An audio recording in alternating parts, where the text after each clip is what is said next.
Good morning. Welcome back to JuJu's Journey. I'm dressed, ready for the day.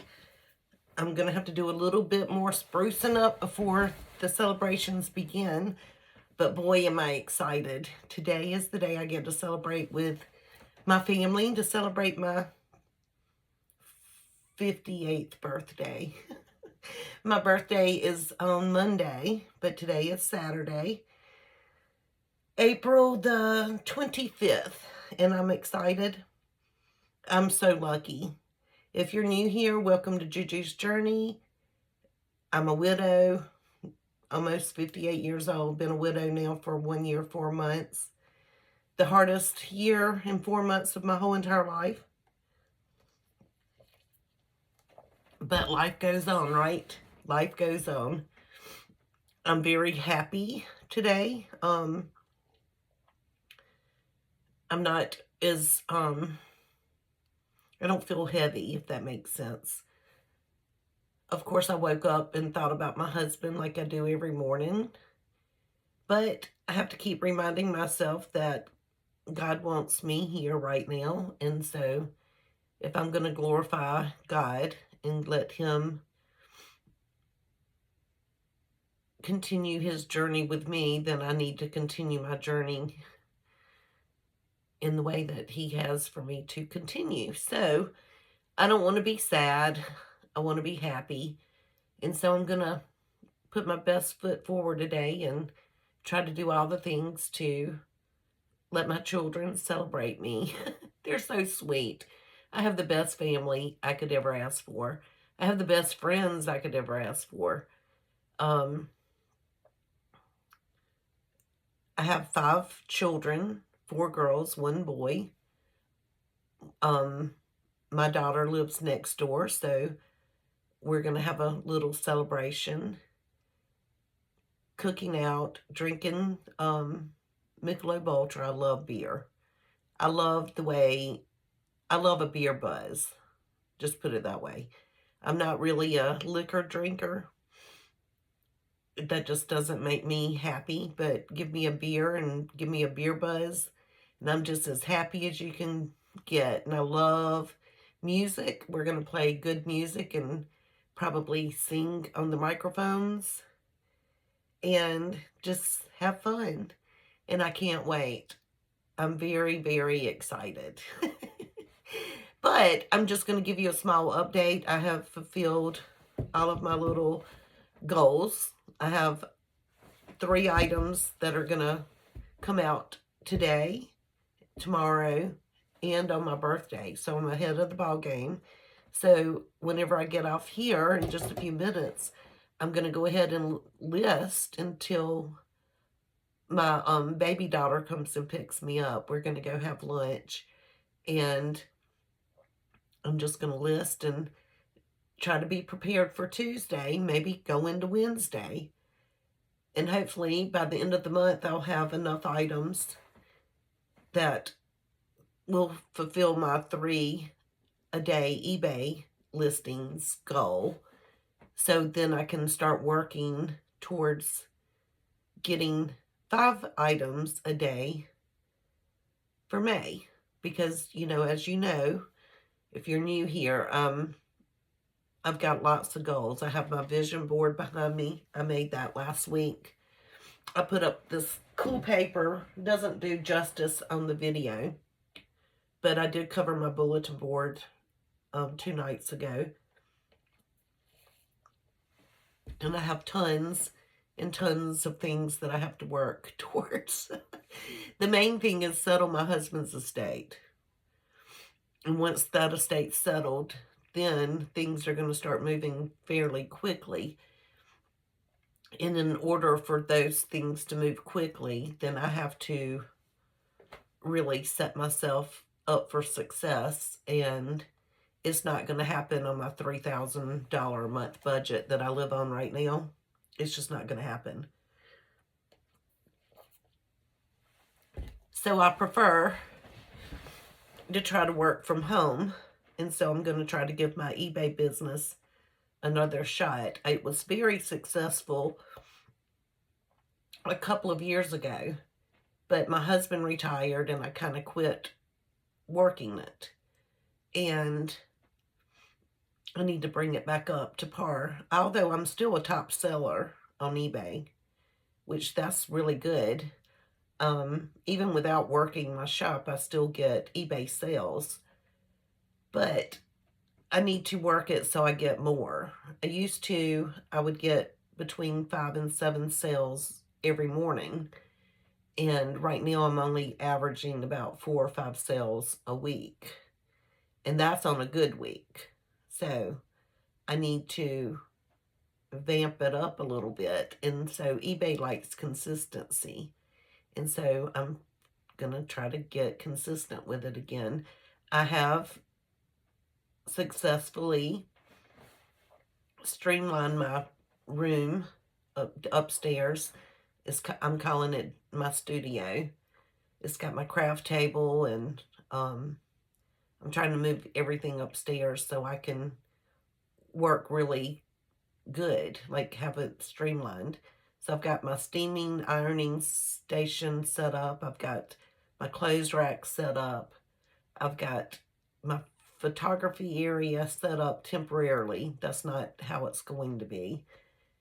And then I've got my workspace to be able to package my items in order to sell in store. So I've got all of that going, and I'm excited. And, I've got my little office area, which I love. I love my office area. It's got everything I need right here at my fingertips. And I've got my computer, I've got my iPad, I've got my telephone. That's what I'm recording on. Now I just need to once I get kind of ahead of the ball game a little bit, I need to start figuring out how to make videos. I am going to do that. I am going to teach myself how to do that successfully. That's why I bought the computer to begin with. I even bought a vlogging camera that I don't really know how to use. So I've got to do all these things in order to be successful, correct? So I figured I always have to start things on Mondays. So fortunately, my birthday is on a Monday. So I am going to go spend the day with my Aunt Debbie on that Monday. But that's the day that I'm going to say this is going to be the best year ever for my business. That's the day. On my 58th birthday, I took a leap of faith and decided to make my goals happen. That's what my birthday wish is for myself. So maybe I need to put it on my vision board. Make things happen. 58 is going to be great. Maybe that's what I should put up here. But I'm going to go over my vision board again just so I can renew it with myself. Because if I say it and pray about it, then hopefully it will make things happen, right? So first of all, I've got to definitely settle my estate, or my husband's estate. I've got to save money to fix my house because one day I'm going to sell my house and I've got to bring it up to, I want the best top dollar for my home when I sell it. I want to get 6 months ahead. Right now I'm only 1 month ahead. That's not going to happen in 1 year. But that is my goal. That's my vision for my future. I want not only 6 months ahead, I also want $20,000 for emergency money. I don't have that either. Not even close, but I'm working on it. I'm going to have to build a house. That's going to take money. Focus on my business. I've got to make money, y'all. So keep me motivated. And then I've got to save money, don't spend, so your dreams can come true. Because I'm trying to make a family compound with all of my children. And so I want to a community building with my family, and I want to build a future your family can prosper from. So in order to build this family compound, I want it to be for generations to come. Those are my goals. And I also want to take a family vacation to the mountains and rent a house. That's on my bucket list. So right now, those are my visions. They're long term, they're not short term visions. I haven't put any short term visions on there. Just one day at a time. Maybe I should put some short term visions on there just to be successful. But in order, it's okay to dream, y'all. It's okay, even if your life's been turned upside down, pick yourself up and move forward. I'm not going to be here. I mean, I don't know how much longer I'm going to be here on this earth, but I'm certainly not getting any younger. So I need to do as much as I can now to try to do the best I can to make these realities happen. Um, and I plan on trying my darndest. And so I'm going to work hard, and I'm going to try to play hard. I'm going to try to spend as much time with my family that I can and enjoy their company. We actually enjoy being together. I want to spend time with the people, my friends, that I truly care about. When you get my age, you don't need 10 friends. You just need your close friends. And I've got the same friends that I've had for the last 20 some odd years, some for 30. Those are your real friends. You know, the others are acquaintances that God puts in your life for a small amount of time, but then He also places with you lifetime friends that become family. And I'm very fortunate that I have those as well. I don't know. I'm just excited. I feel good. Um, I don't feel so overwhelmed or heavy. Sometimes I wake up in the mornings and I feel real heavy. I have a major problem going on downstairs right below my feet. It's horrible. My husband was a collector of items, okay? And one of those items, or some of those items that he collected, were refrigerators. So I have a full-size refrigerator, of course, in my kitchen. And then I have two more refrigerators in my garage, full-size. Well, for the last 2 days, I have, I just kept getting like a little whiff of something. It just didn't smell quite right. But I'm also very stopped up with allergies. Nothing overwhelming, nothing like, I'm sure if somebody else came into my house, they may say, ugh, but I don't know. It was downstairs in my kitchen. There's a window that goes to my garage, and the refrigerators are right there. And I have not gone into my garage in 2 days, maybe 3 days. And so I walked out there, and it hit me like a ton of bricks. Just a mildewy, like a mildew smell. Like if you left clothes in the wash machine, that kind of smell. And so I went and looked in the wash machine that's in the garage, and there's, of course, no clothes in it. And then I look, and I can see water coming from one of the refrigerators. And I opened up the freezer door. Every single thing in that freezer is thawed out. Every single thing.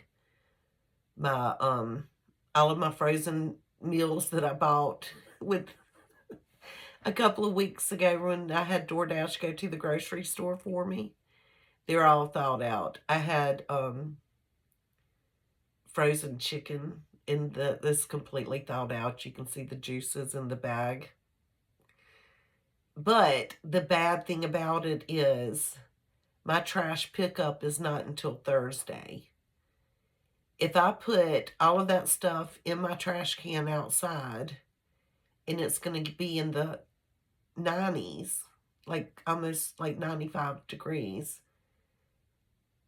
it's going to really be bad. Really, really be bad. So I think my thought process, and I don't know if I'm wrong, since it's in the garage on concrete, if I just leave the door shut and go out Wednesday and clean out that freezer and refrigerator and put all of that in my trash can and take it out to the road, I won't stink my whole neighborhood up for, what, 5 days, 6 days. I mean, because it's going to stink really, really, really bad if I put it in my trash can outside. And I thought about bagging it up and taking it to the dump, but I don't want to put that in my car. Like, what if, I just can't do that, y'all. I cannot. And I pay good money for them to pick my trash up at the road, right? So I don't know what to do. What would you do if it were you? Would you just keep the door closed and try to pretend like it's not happening? Or would you, I don't know, y'all.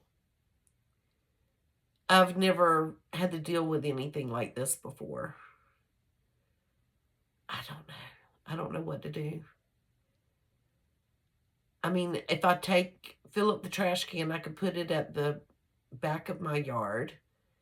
But then I have neighbors that are close, their backyard is like, how can they go outside and grill out or anything if they can smell my rotten food in my trash can?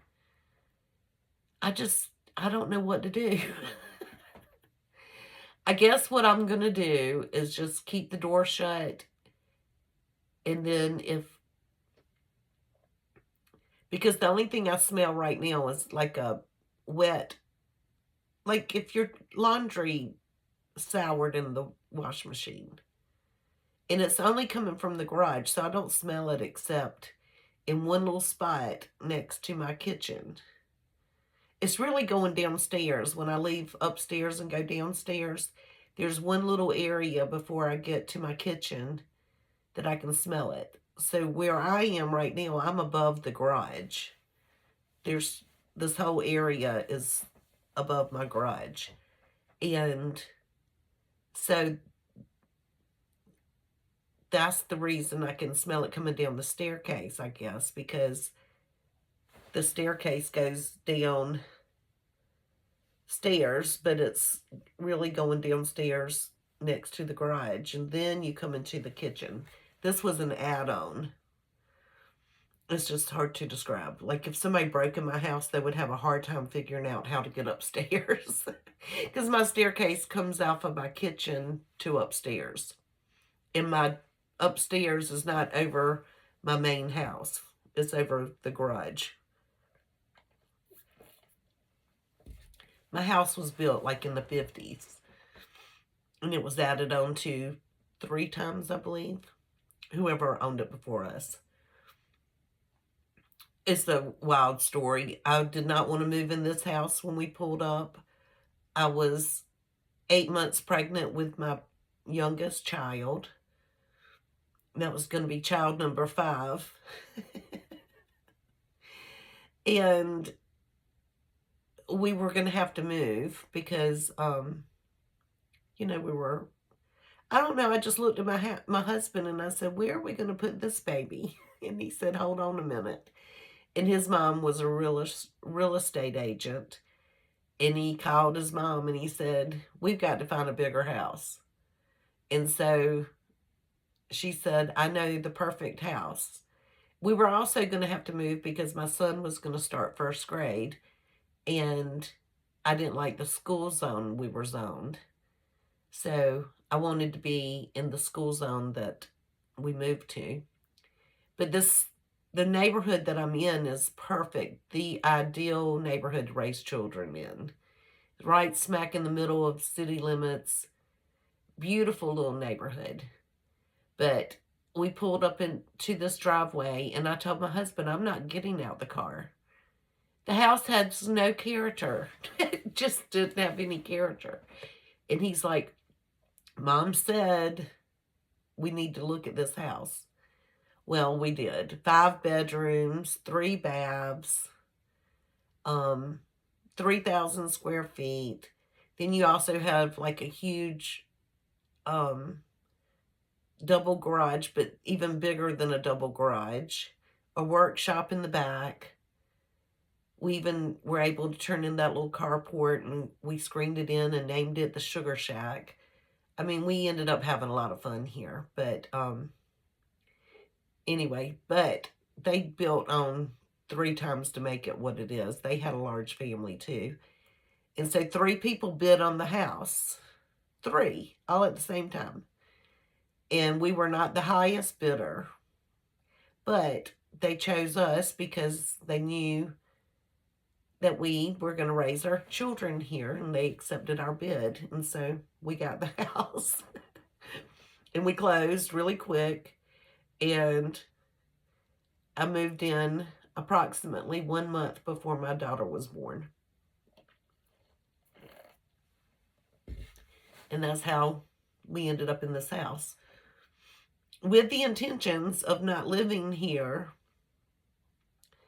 Whenever my daughter, the youngest, got into middle school, our intentions were to move because it didn't matter where you lived for school zone then. But we never did. We've been here. She's 26, so we've been here, 27 years. 27 and a half years I've been in this house. And I said we were only going to live here for, just a little bit of time. But our intentions were to build at the farm. And that never happened because it just never happened. And so now there's an opportunity to keep my husband's dream alive, I guess. But it was my dream too. And that's what I intend to try to do. But I'm excited. I get to celebrate, and celebrate again. Oh, my children spoil me. My friends spoil me. My Aunt Debbie spoils me. I need to start spoiling people a little bit more than I do. I'm going to try to be a better mama and a better friend and a better niece. I'm going to start trying to spoil people. But until then, I don't know. They've been really good to me during all of my children are grieving just as badly as I am. But they are making sure that I'm okay. And their daddy is so freaking proud of them. Like, so proud of them. I cannot believe how good of a job we did raising our children. Because boy, was it hell. It was not easy. And you would think of having all of the children that we have, and not saying we've never had like bad times, because we have, but you have 5 children and they're all doing really good for themselves. There's, they're all doing so good. And I'm so proud of each and every one of them. I still worry about some more than others. But I think in the end, they're all going to be just fine. There's nothing that I have to, I don't worry enough to think that they're not going to be okay. Does that make sense? And there's only one child that I'm really worried about. The other ones I'm not worried at all. Of course, I worry about my grandson, but his parents take really good care of him, and God's taken really good care of him. He's going to be fine. All we have to do is get him to that second surgery, and then I think everything's going to move really good from then on out. But I'm just excited. Thank y'all for motivating me, because this journey that I'm on, just even if 2 people watch this video, it helps me stay motivated and try to move forward with my life and try to live up to the expectations that I know I can do. And it's like to keep myself accountable for, just living. Like, live, Angela, live. Do not get settled and not do good things. You can make a good business. I'm telling myself that right now. If you want something bad enough, you'll go get it. It's not just going to fall into your lap, right? So I'm going to keep focusing on trying to move forward. I'm going to try to learn as much as I can. And I'm excited. And so 58's going to be great. That's going to be my new motto. You can do all things at 58. I'm starting over, guys, at the age of 58. Starting my new chapter in life at 58 years old. Who would have ever thought? I don't want to start this chapter over by myself, but I have no choice. So here I go. Anyway, every time I say something, I have a song in my head. That's how my ADD brain works. Here I go again on my own. I don't know. Isn't that a song? I think it is. Here I go again on my own. I'll have to look it up. It might be one of the songs I sing tonight. I will look it up right time we get off. But anyway, everybody have a great day. I'm doing great. I'm going to have a good weekend. I am going to be great at 58. Bye.